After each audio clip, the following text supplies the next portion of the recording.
गांव में एक गरीब किसान श्याम लाल रहता था।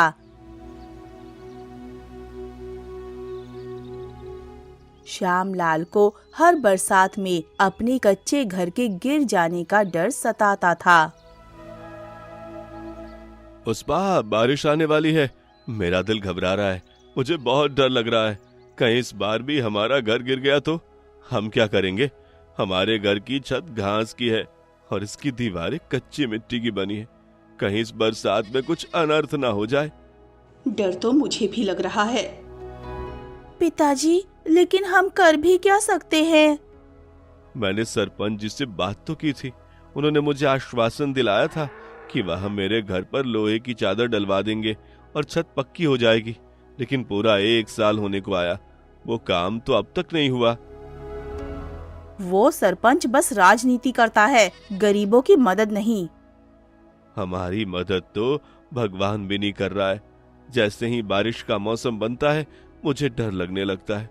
हर बारिश में हमारी छत टपकती है, आधे से ज्यादा पानी अंदर आ जाता है और ये मिट्टी की कच्ची दीवारें गिरने लगती हैं। पिताजी, आप इतनी चिंता मत कीजिए। आप एक बार सरपंच जी से बात करके देखिए ना। हाँ बेटी, सोच तो मैं भी कुछ ऐसा ही रहा हूँ। हाँ, तुम्हें आज ही जाना चाहिए और सरपंच जी से बात करनी चाहिए। ठीक है, अभी जाकर आता हूँ। श्यामलाल सरपंच के घर के लिए निकल पड़ता है।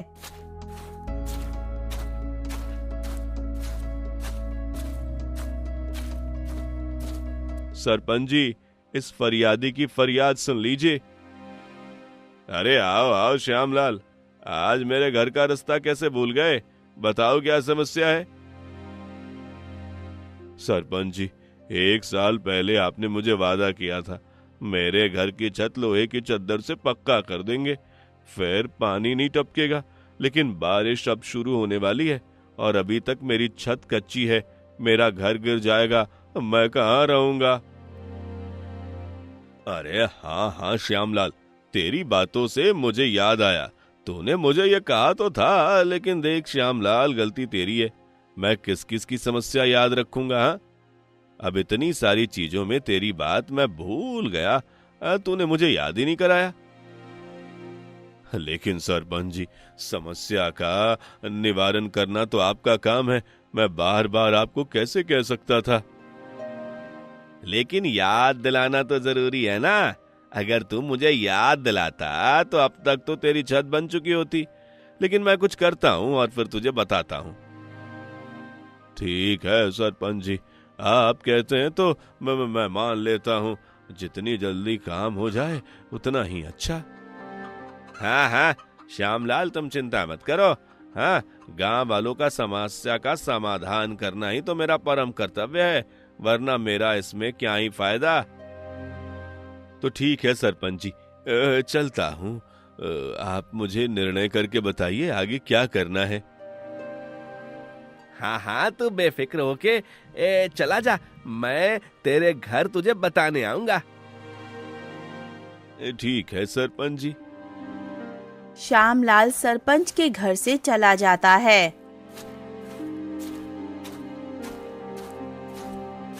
देखो तो सरपंच कितना झूठ कहता है कि गांव वालों की भलाई के लिए सरपंच बना है।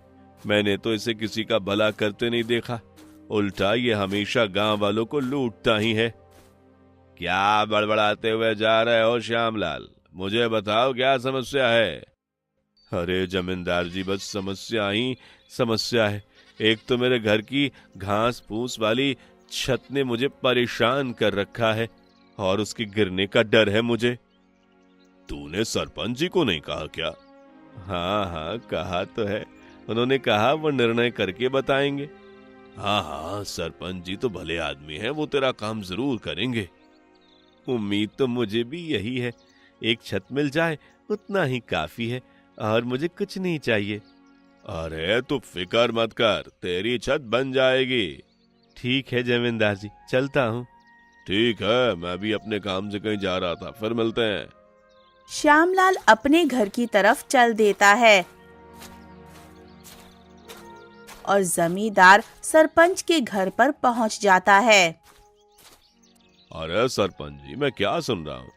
गांव वालों की समस्या का निवारण नहीं हो रहा। क्या भाई जमींदार, अब तुम भी मुझे ताने मारोगे क्या? मैं गरीबों की समस्या सुनने के लिए सरपंच नहीं बना हूं, अपनी समस्याओं का निवारण करने के लिए बना हूं। और तुमसे बेहतर इस बात को कौन जानता है? सरपंच जी, ये बात मुझसे बेहतर कौन जानेगा? रास्ते में श्याम लाल मिला था, बड़ा दुखी लग रहा था। कह रहा था सरपंच जी से बात करके आया हूँ, जल्दी ही मेरे घर पर लोहे की चद्दर वाली छत बनवा देंगे। अरे तो और उससे क्या मैं कहता, कब से यहाँ पर बैठ के अपना रोना रो रहा था। उसकी समस्या का आखिरकार क्या हल करने वाले हो? अरे करना क्या है, कुछ नहीं, उसको एक उम्मीद दे दी, बस मेरे पास इतने फालतू पैसे नहीं जो इन गरीबों पर लुटाता फिरूं। लेकिन मेरे पास उसके लिए एक योजना है। अरे बताओ बताओ, क्या ऐसी योजना है? तुम तो जानते ही हो, फायदे का सौदा मैं कभी नहीं छोड़ता। सरपंच जी, आप श्याम लाल को छत बनाने के लिए हाँ कह दो और उसके बदले में उससे कहो कि अपनी जमीन वो हमें दे दे। जमीन बेचकर हम मुनाफा ही पाएंगे। उसकी जमीन गांव में सबसे अच्छी जगह पर है। बात तो तुम सही कह रहे हो, लेकिन क्या श्याम लाल इसके लिए मानेगा? मैंने उसकी आंखों में डर देखा है। हाँ, उसका डर ही उसे ले डूबेगा। लेकिन इसमें हमारा फायदा कहाँ हुआ? उसकी जमीन लेने के बाद उसकी छत तो हमें बनवानी ही पड़ेगी। अरे सरपंच जी, आप तो राजनीति वाले आदमी हैं, कुछ भी बहाना बनाकर कुछ भी कह दीजिएगा। हैं, उसकी छत बनवाने की हमें क्या जरूरत? कहीं ऐसा ना हो इस बार गांव वालों का क्रोध हम पर फूट जाए। अरे कैसी बातें करते हो सरपंच जी, आज से पहले हमने मिलकर कितना कुछ संभाला है और हम कह देंगे कि श्याम लाल हमसे पैसे ले जा चुका है, लेकिन उसने खुद ही वह पैसे उड़ा दिए और अपना घर नहीं बनवाया। एक बात तो माननी पड़ेगी, तुम योजना गजब बनाते हो। अब तो कल हम दोनों मिलकर श्याम लाल के घर जाएंगे, पहले उसकी जमीन हथियानी पड़ेगी। श्याम लाल अपने घर पहुंच जाता है। आपने सरपंच जी से बात की क्या? क्या वो हमारी मदद करेंगे? पुष्पा, इन राजनीति वाले लोगों को तो तुम जानती ही हो। सरपंच ने वही राजनीति वाली भाषा बोली। उसने कहा वो सोच विचार कर निर्णय लेगा। लेकिन इसमें सोचना क्या है? हमारा घर कभी भी टूट सकता है। पुष्पा, ये सरपंच जैसे लोग अपना फायदा देखे बिना कुछ भी नहीं करते। अब मुझे तो इस बात की चिंता है कि अगर बारिश शुरू हो गई तो मेरे घर का क्या होगा।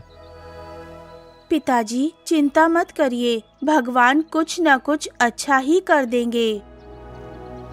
बेटी, तुम्हारी भगवान में आस्था देखकर मुझे अच्छा लगा, लेकिन इस वक्त ऐसा लगता है भगवान ने हमसे मुंह फेर रखा है।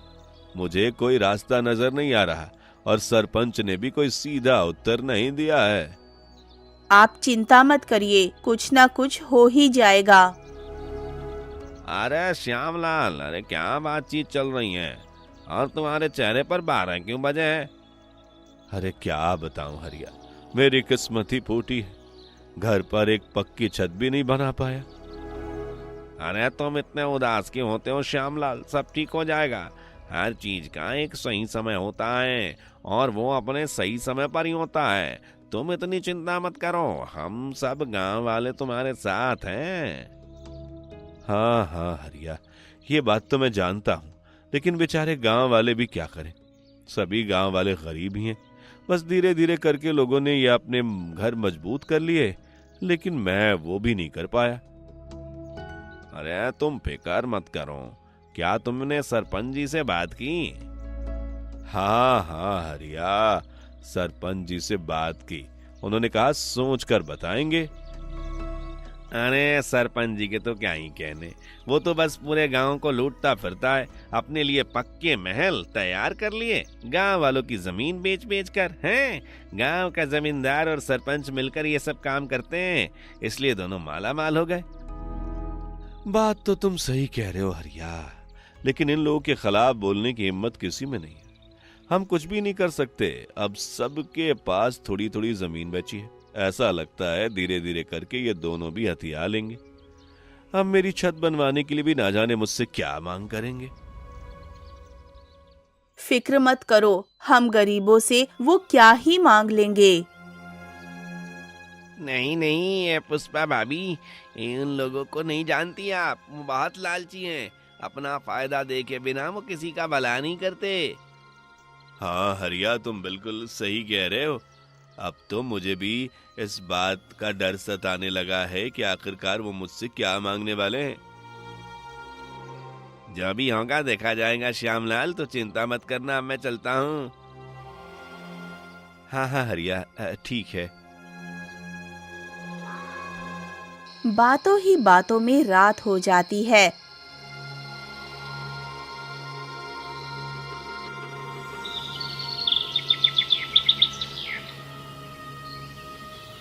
और अगली सुबह जमींदार और सरपंच श्यामलाल के घर पर पहुंच जाते हैं। श्यामलाल, ओ श्यामलाल, अरे घर से बाहर निकल। अरे जमींदार जी, सरपंच जी, आप दोनों यहाँ? हाँ श्यामलाल, कल अपनी फरियाद लेकर तुम आए थे ना, उसका हल हमने ढूंढ निकाला है। घर के भीतर आइए, बैठिए, आपके लिए चाय बनवाता हूँ। अरे नहीं नहीं श्यामलाल, घर के बाहर ही ठीक है। पहले समस्या के हल पर बात कर लेते हैं, बाकी सब तो बाद में होता रहेगा। हाँ ठीक है सरपंच जी, बताइए। देखो भाई श्यामलाल, मैंने जमींदार जी से तुम्हारे दुख के बारे में खूब चर्चा की और उसका हमने एक हल निकाला। हम तुम्हारी छत बनवा देंगे, उसके बाद तुम्हारा घर भी नहीं गिरेगा। ये तो बहुत अच्छी बात है सरपंच जी, बताइए आप कब तक मेरी छत बनवा रहे हैं? देखो श्यामलाल, बात ऐसी है कि छत तो हम बनवा देंगे, लेकिन उसके बदले में तुम्हें भी एक काम करना होगा। हाँ हाँ सरपंच जी, उसके बदले में मुझे क्या करना पड़ेगा? देखो श्यामला, अब तुम भी तो ये जानते ही हो कि सरपंच जी के पास इतना पैसा नहीं है जो खर्च करके वो तुम्हारी छत बनवा दे। लेकिन हाँ, अगर तुम ये वादा करते हो कि बदले में तुम अपनी जमीन हमें दे दोगे, तो फिर हम छत बनवा सकते हैं। तुम्हारी जमीन को बेचकर उस पैसे से हम तुम्हारी छत बनवा देंगे। हमारे पास अच्छे खरीदार हैं। ये सब क्या कह रहे हैं आप? मेरे पास एक वो जमीन ही तो है जिससे मेरा और मेरे परिवार का पेट भरता है। वही जमीन अगर मैं आपको दे दूंगा तो फिर छत तो बन जाएगी, लेकिन उस छत के नीचे हम लोग भूखे मरेंगे। देखो भाई, ये सब कुछ तुम्हें सोचना है। हम तो तुम्हारे सामने तुम्हारी समस्या का हल लेकर आए थे। अब तुम ही अगर तुम्हारा भला चाहते हो, क्योंकि बारिश कभी भी शुरू हो सकती है और ऐसे में तुम्हारा घर गिर गया तो तुम कहां जाओगे? क्या सच में आपको लगता है कि यही आखिरी रास्ता है? हाँ श्यामलाल, इसके अलावा तुम्हारे पास कोई उपाय नहीं है। तुम्हें यही करना होगा। देखो, हम तुम्हें कोई जबरदस्ती तो नहीं बता रहे, तुम्हारी मर्जी। अब तुम घर बचा लो या फिर जमीन अपने पास रख लो। मैं आपको सोचकर बताता हूँ। तो ठीक है, हम यहाँ से चलते हैं। तुम सोचकर बताना श्यामलाल, ऐसा ना हो फिर देर हो जाए। ठीक है सरपंच जी, ठीक है। जमींदार जी, मैं आपको जल्दी ही निर्णय करके बताता हूँ। इतना कहकर सरपंच और जमींदार श्यामलाल के घर से चले जाते हैं। पुष्पा, क्या तुमने इन दोनों की बातें को सुना? हाँ हाँ, मैंने सब साफ साफ सुना। ये तो सीधे तौर पर हमारी जमीन का सौदा करने आए थे। इसका मतलब ये हमारी मदद नहीं करेंगे। अगर जमीन ही बेचनी होती तो वो तो हम खुद भी कर सकते थे। लेकिन उन्होंने कहा कि उनके पास अच्छे खरीदार हैं, जिससे हमारी छत आराम से बन सकती है और हमें कोई कर्जा लेने की जरूरत नहीं है।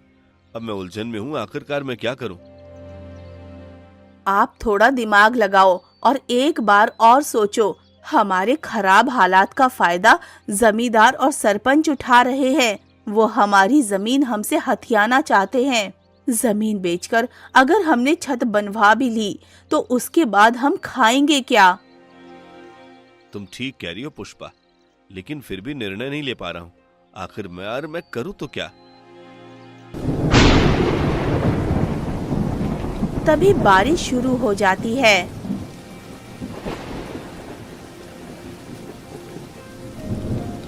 हे भगवान, बारिश शुरू हो गई और ये बारिश जब एक बार शुरू हो जाती है तो रुकने का नाम ही नहीं लेती। अब मैं क्या करूँगा?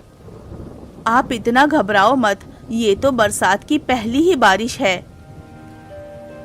पुष्पा, हमारे घर में इतनी ताकत नहीं, इस पहली बारिश को भी झेल ले। हमारा घर जर्जर हो गया है और वो कभी भी गिर सकता है। अब हम क्या करेंगे? पिताजी, अगर हमारा घर गिर गया तो हम फिर रहेंगे कहाँ? बेटी, मेरी कुछ समझ में नहीं आ रहा है, मैं क्या करूं? आपको क्या लगता है, जमींदार की बात मान लेनी चाहिए? मुझे लगता है इसके अलावा हमारे पास कोई चारा नहीं है। पिताजी, हमारी छत टपकना शुरू हो गई है और पीछे वाली दीवार, वहाँ से भी पानी नीचे आ रहा है। ऐसा लग रहा है कि वो दीवार गिरने वाली है। हे भगवान, हम पर कृपा दिखाओ। ऐसे कहर बनकर मत बरसो, हमारा घर गिर जाएगा, हम रास्ते पर आ जाएंगे। हे भगवान, हम पर कृपा करो। आप एक काम करिए, इसी वक्त जाइए और सरपंच और जमींदार से कहिए कि हम जमीन बेचने के लिए तैयार हैं। हाँ पुष्पा, मुझे भी यही आखिरी रास्ता नजर आ रहा है। मैं अभी जाता हूँ। बारिश में भाग भाग कर श्यामलाल सरपंच के घर पहुँचता है।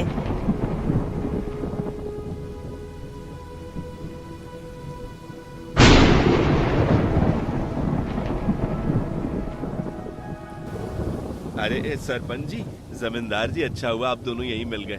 मुझे आपसे जरूरी बात करनी है। अरे थोड़ी देर पहले ही तो हम तुम्हारे घर से आए हैं। क्या तुम्हें इतनी जल्दी निर्णय भी कर लिया और बारिश में भीगते हुए आ रहे हो?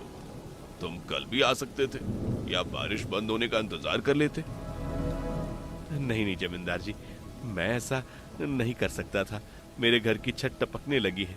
मेरे घर की एक दीवार कभी भी गिर सकती है और एक दीवार गिरी तो पूरा घर गिर जाएगा। इसलिए मैं आपसे कहने आया हूँ कि मैं अपनी जमीन बेचने के लिए तैयार हूँ। आप मुझे पैसे दे दीजिए, जिससे मैं अपना घर ठीक कर सकूं और बरसात में सुख चैन से रह सकूं। ठीक है श्यामलाल, जैसा तुम कहो। हम तुम्हारे लिए खरीदार ढूंढ देंगे और फिर खरीदार मिलते ही हम तुम्हें पैसे दे देंगे, ठीक है ना?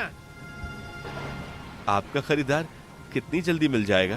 क्या आप मुझे उससे पहले पैसे नहीं दे सकते? अब हमारे पास भी कौन सा पैसों का पेड़ लगा है जो तुम्हें दे दे। पहले खरीदार ढूंढना पड़ेगा, उसके बाद पैसे मिलेंगे। इतना तो तुम्हें इंतजार करना ही होगा। ठीक है सरपंच जी, लेकिन जल्दी कीजिए। हाँ हाँ श्यामलाल, ठीक है। तो अब मैं चलता हूँ। बारिश हो रही है, अगर रुकना चाहो तो रुक भी सकते हो। नहीं नहीं सरपंच जी, आपका बहुत बहुत धन्यवाद। मुझे घर पहुँचना है, मुझे घर वालों की चिंता है।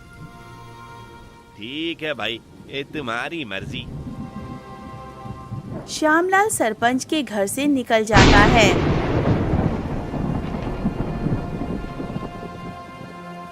ये शिकार तो जाल में फंस गया। मैंने कहा था ना आपसे, खरीदार तो मैंने पहले ही ढूंढ रखा था और वो हमें 5 गुना ज्यादा कीमत देने के लिए भी तैयार है। इसकी जमीन तो हम कल ही बेच डालेंगे। लेकिन फिर इससे पैसे देने पड़ेंगे। अरे मैंने आपसे पहले ही कहा है, कुछ ना कुछ बहाना बनाते रहिए। हम इसे कह देंगे कि अभी हमें खरीदार नहीं मिला। तुम ठीक कहते हो। इसे तो कोई भी बहाना देकर भगा ही सकते हैं और गांव के सरपंच का कोई क्या ही कर लेगा। ये हुई ना बात। श्यामलाल अपने घर पहुंचता है।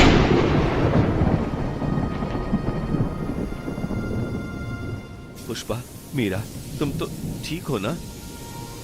अभी तक तो ठीक है, लेकिन ऐसा लगता है कि ज्यादा देर ठीक नहीं रहेंगे। ये दीवार और छत कभी भी गिर सकती है। अब हम क्या करें? मुझे कुछ समझ में नहीं आ रहा।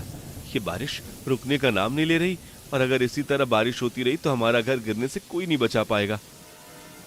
सरपंच और जमींदार ने क्या कहा? उन्होंने कहा वो खरीदार ढूंढेंगे। जब खरीदार उन्हें पैसे देगा तभी वो मुझे पैसे दे पाएंगे। उससे पहले वो मेरी मदद नहीं कर सकते। जमीन के लिए खरीदार मिलना जरूरी है।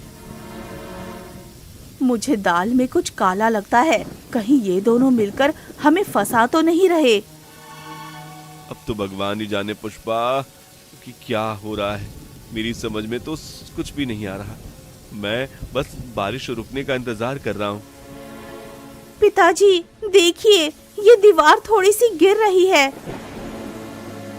हे भगवान, मीरा बेटी तुम हमारे पास आ जाओ, उस तरफ मत जाओ, वो दीवार गिरना शुरू हो गई है। हाँ पुष्पा, हम इस तरफ आ जाओ, इस कोने में बैठो। वो दीवार आधी से ज्यादा गिर चुकी है। इधर मत जाओ, सारा पानी अंदर आ रहा है। आखिरकार अब हम क्या करेंगे? हे भगवान, हम पर थोड़ा रहम दिखाओ। ये रात किसी तरह बीत जाए, फिर सुबह कुछ ना कुछ तो करना ही पड़ेगा। रो मत पुष्पा, मीरा बेटी तुम रो मत। तुम्हारे पिताजी अभी जिंदा हैं। मैं कुछ ना कुछ कर लूंगा, कोई समाधान जरूर निकलेगा। पुष्पा, मीरा और श्यामलाल पूरी रात घर के एक कोने में बैठे रहते हैं और सोते नहीं हैं।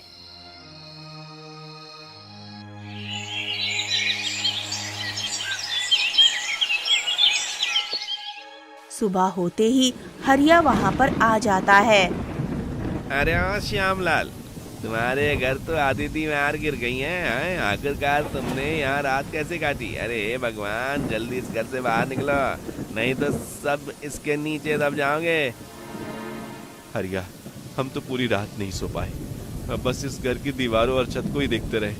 ये दीवार हमारे सामने आधी गिर गई, लेकिन फिर हम आधी रात को कहाँ जाते, इसलिए हम इस घर के अंदर ही बैठे रहे। क्या सरपंच ने तुम्हारी समस्या का समाधान नहीं किया? उन्होंने मुझे अपनी जमीन बेचने के लिए कहा, और जिसके लिए वो खरीदार ढूंढ रहे हैं। जब खरीदार पैसा देगा तभी कुछ हो पाएगा। इसका मतलब उन्होंने अपनी चाल चल दी। श्यामलाल, वो सिर्फ तुमसे तुम्हारी जमीन हथियाना चाहते हैं और कुछ भी नहीं। मुझे नहीं लगता वो तुम्हारी मदद करेंगे। लेकिन मेरे पास कोई रास्ता भी तो नहीं है हरिया।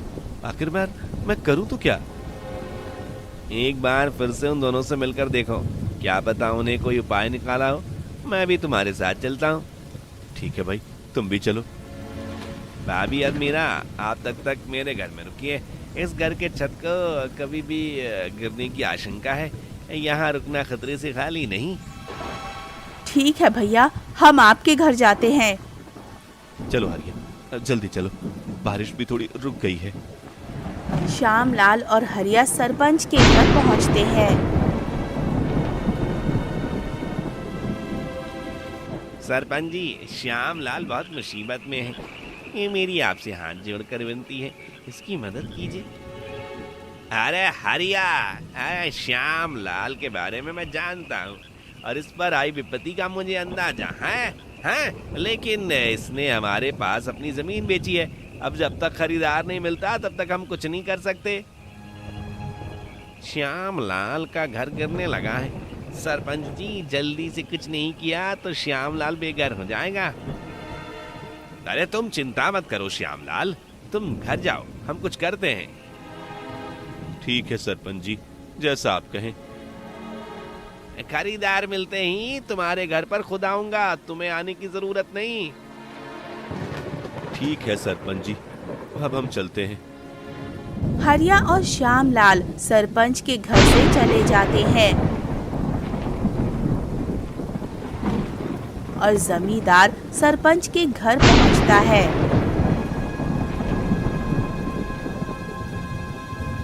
अरे सरपंच जी, सुबह सुबह जाकर श्यामलाल की जमीन में बेच आया। जैसा मैंने कहा था, 5 गुना ज्यादा दाम में बेची। ये लीजिए, आधे पैसे आपके और आधे मेरे। लेकिन वह श्यामलाल अपना दुखड़ा लेकर यहाँ आया था। हरिया भी उसके साथ आया था। उसका घर गिरना शुरू हो गया है। हम उसे क्या जवाब देंगे? इतना मत सोचिए सरपंच जी, अपना इंतजाम वो खुद ही कर लेगा। सारे गरीब किसानों का घर अगर हम बनवाएंगे तो हम भी कंगाल हो जाएंगे। इतना मत सोचिए। ठीक है, तुम तो मेरे पैसे इधर लाओ। हरिया और श्यामलाल घर पहुंचते हैं। हरिया, मेरा तो पूरा घर गिर चुका है। अब मैं क्या करूं? कहाँ जाऊं? यह तो बड़ी समस्या है। हम क्या होगा? सरपंच और जमींदार कुछ अलग ही खेल खेल रहे हैं। श्यामलाल, तुम मेरे घर पर ही रहो, पर आगे हम कुछ देखते हैं। अरे, इसमें उपकार की कोई बात नहीं। तुम घर चलो, मैं थोड़ा गांव में घूम कर आता हूँ। मुझे कुछ काम है। ठीक है हरिया, तुम्हारा ये उपकार मैं कभी नहीं भूलूंगा। हरिया गांव में पता करने जाता है कि क्या किसी ने श्यामलाल की जमीन खरीदी है और उसे सच का पता चलता है। श्यामलाल, मेरी बात सुनो। अरे हरिया, तुम तो गांव का चक्कर मारने गए थे ना, क्या हुआ? मुझे गांव वालों से पता चला है कि आज सुबह तुम्हारी जमीन जमींदार ने किसी को बेच दी, वो भी 5 गुना ज्यादा दाम में। वह तुम्हारी जमीन देखने भी आए थे। आसपास जो किसान अपने खेतों में काम कर रहे थे, उन्होंने मुझे बताया तुम्हारी जमीन बिक चुकी है और तुम्हें जमींदार और सरपंच ने बेवकूफ बनाया है। वह तुम्हें जानबूझकर पैसे नहीं दे रहे, उनकी वजह से तुम बेघर हो गए हो। मुझे अभी कुछ करना होगा। चलो, सरपंच के घर चलते हैं, लेकिन तुम आगे चलो और सरपंच का सच सबके सामने लाने का मैं इंतजाम करता हूँ। ठीक है हरिया, तुम जैसा कहो। मीरा, श्यामलाल और पुष्पा सरपंच के घर की तरफ जाते हैं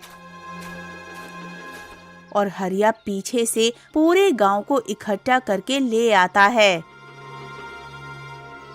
सरपंच जी, आपने मेरा साथ इतना बड़ा अन्याय क्यों किया? मैंने तुम्हारे साथ क्या अन्याय किया है? मैं तो तुम्हारी मदद कर रहा हूँ। हाँ श्यामलाल, हम तो तुम्हारी मदद कर रहे हैं। अन्याय की बात कहाँ से आ गई? मुझे पता है मेरी जमीन बिक चुकी है, वो भी 5 गुना ज्यादा दाम में, लेकिन आप लोग जानबूझकर मुझे पैसे नहीं दे रहे। आपने मेरी जमीन भी हथिया ली और मेरी मदद भी नहीं की। मैं बेघर हो चुका हूँ। आपने ऐसा क्यों किया? अरे अच्छा, तो तेरे सामने सच्चाई आ गई। हाँ, हमने ऐसा ही किया है जैसा तुझे पता चला है। लेकिन अब तू क्या कर लेगा?